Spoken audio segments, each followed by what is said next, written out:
মুরগির গোস্ত ভাগাইতেছি আমরা। শুক্রবার তো সারা ঘুমাতে উঠবো, উঠে খাইব, এই কারণে আমি সকালবেলা উঠে ফাঁকাইতেছি।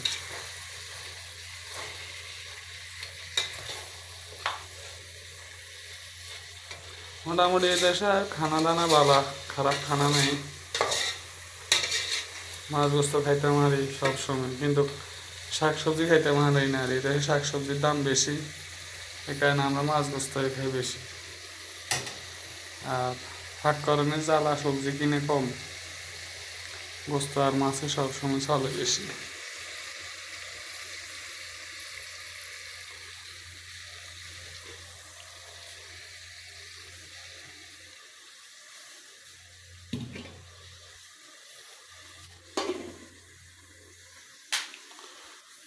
এটা হচ্ছে আমাদের কিচেন রুম, ফাঁক করে এখানে। আর এটা হচ্ছে গ্যাসের বোতল। এই গ্যাসের বোতল বাংলাদেশে 1500, 1600, 1700, 1800, 2000 পর্যন্ত বিক্রি হয়। এমন জায়গা সিটিংয়ে গেলে। আর এই দেশে এক বোতল 32 টাকা, 32 টাকা 1050 টাকার মতন হয়, বুঝেন? চিন্তা করেন বাংলাদেশের মন্ত্রীরা কত টাকাতে ঢাকায়, কত সাঙ্গ বাংলাদেশের গ্যাস উৎপাদন। কার হলে সংসার করবেন? এই যে 53-54 বছর দেশ স্বাধীন হয়েছে, কারে ক্ষমতা থাকবেন চিন্তা করেছেন? কি চললই আমরা আছি, যে তারে সুযোগ দিন হাতে করে চুরি।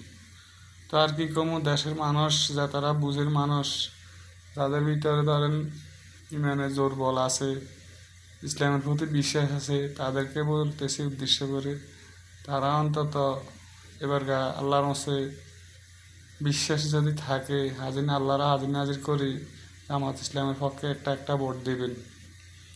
কোরআনের শাসন হোক, এটা কিছু কিছু মানুষ চায় না। ওই যে আবু জাহেলের বংশধর আছে কিছু, এরা চায় না কোরআনের শাসন হোক।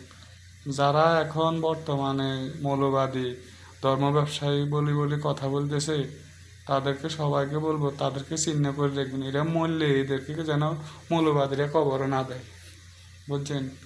ধর্ম ব্যবসায়ী বলি এখন যারা লুড়ি গাড়ি খাইতেছে, তাদেরকে চিহ্নিত করে দেখবেন।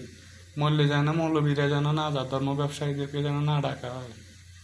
এটাই আপনাদের কাছে আমাদের বড় দাবি রইল। যারা এখন আজকে ইসলামরে এই সমস্ত গালি দিতেছে, ধর্ম ব্যবসায় বলতেছে, তাদেরকে চিহ্নিত করে রাখবেন। একটা সময় আসবে তারা আপনাদের পায়ে পড়বে, বুঝছেন? ওই যে আমি বিশ্বনবী এভাবে মেলা চেষ্টা করছি, জীবন দিয়ে এলাইছে ইসলামের। এখন সৌদি আরব ইসলাম ছাড়া অন্য চার না, সারা বিশ্ব ইসলামের কি কদর বাড়ছে। তো সবাইকে বলবো, দিনের দিকে রেনি, ইমানের দিকে রেনি, অন্তত ইসলামের দিকে তাকায়, কোরআন পক্ষে একটা ভোট দিই।